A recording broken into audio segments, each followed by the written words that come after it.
Film opens with a description of Michelle, the lead character, a 21-year-old, naive woman who lives beside her mother. Michelle found herself married and a mother to a 3-year-old son at the age of 18.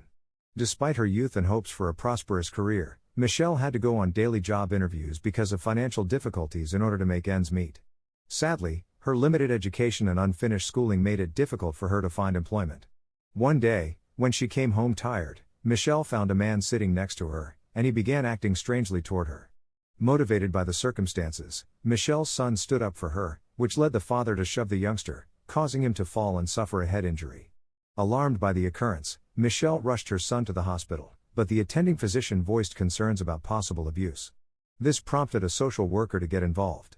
The social worker temporarily took possession of the child due to the doctor's allegations while an inquiry was conducted to establish the facts and protect the youngster. Distressed by the turn of events, Michelle pleaded desperately for her son's return and explained to the social worker what had happened. Michelle's social worker informed her that, because of her lack of income, precarious financial condition, and unwillingness to defend her child, she was currently unable to reclaim custody of her son. Michelle needed to go to court and take legal action in order to get her son back. Michelle was due in court the following week and was later seen discussing the situation with her friend. She prepared for her court appearance, remaining positive about the outcome. Michelle leaves her house on the day of the court hearing, but she has trouble finding the correct place. She wanders around aimlessly for a while before asking for directions at a neighboring shop. There, she meets Ariel, a man who offers to give her a ride to her destination. Michelle, who knows Ariel as her friend's father and has little time, accepts the offer. At first, Michelle hesitates to buy a dog for her child from Ariel's collection due to time constraints, but Ariel persists. Considering her son's happiness, she eventually accepts Ariel's recommendation. Michelle arrives at Ariel's house, spots a dog outside, and walks in without a second thought. However, as soon as they step inside and Ariel closes the door behind them, Michelle discovers his true intentions. Too late, Michelle realizes that she is in danger as Ariel shackles her, first securing her hands and feet, then taping her face, and finally fastening wires to the roof to restrain her entire body.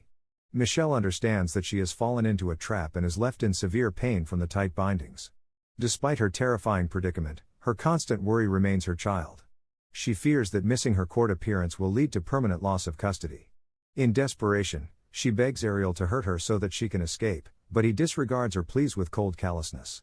As the day wears on into the evening and Ariel does not show up at court, suspicions arise that Michelle has deliberately neglected her court appearances, raising concerns about possible abuse and neglect of her child. Michelle's mother, with whom she has a tense relationship, also believes that Michelle may have mistreated and injured her son in the past. As a result, nobody bothers to look for Michelle when night falls and she does not return home. Eventually, after 2 days of hanging from the roof, Ariel returned and brought Michelle down. She was in very bad physical condition, having not eaten during this entire period. She was mistreated even more by Ariel, who dehumanized her despite her defenseless position. A tap on the door at that very moment signaled the arrival of Ariel's mother, who brought Michelle some dinner. Later, Michelle was able to extricate herself when Ariel was deeply engaged in conversation with his mother. Even though she had the chance to run, Ariel caught up to her quickly and threatened her with a gun. He went on to talk about his own troubles, saying that Michelle was now everything to him and that his family had abandoned him. In a terrible turn of events, Ariel continued to physically beat Michelle, causing serious agony for the defenseless woman. Over time, as the years went by and Christmas drew near, Michelle's health continued to worsen. Ariel continued to treat her cruelly, chaining her up like an animal and neglecting to give her proper clothing despite the cold. He would abuse her badly at his whim and then abandon her to languish in that horrible situation by herself. Michelle was restricted by sealed doors and windows in her cell, with the television serving as her only source of comfort. Even though she knew that nobody was actively looking for her, Ariel installed alarms at each point of entry as a precaution. Michelle finally felt a glimmer of optimism for a possible escape. On one of these days, Michelle's friend, Ariel's child, showed up at the house with her friends for a party. When Michelle discovered this, she deliberately made noise by clanging her chain on the bed to draw attention to herself.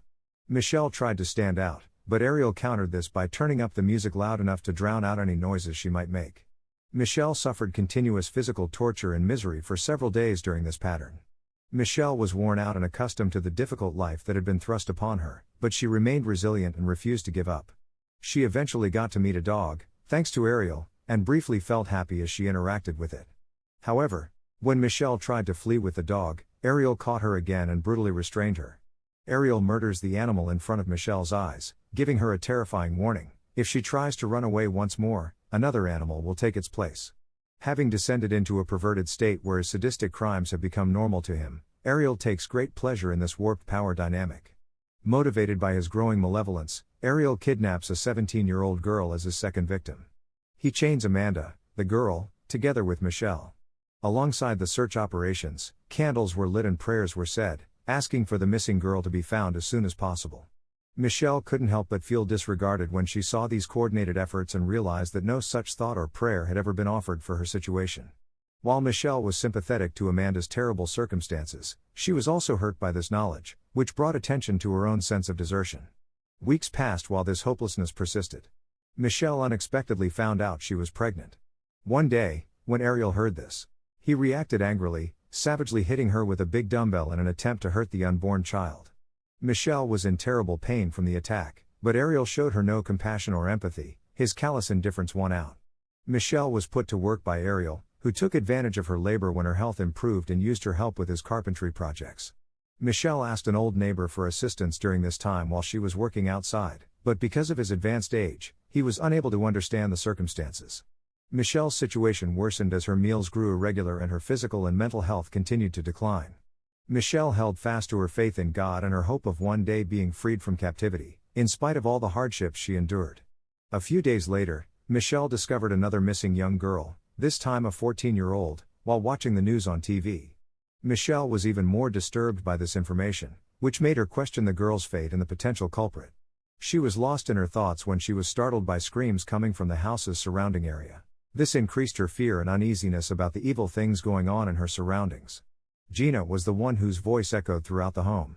None of the occupants of the residence had noticed Michelle and Amanda arrive. Nevertheless, a neighbor heard Gina's terrified cries when Ariel took her inside, raising a red flag. The worried neighbor chose to call the police, voicing concerns about Ariel.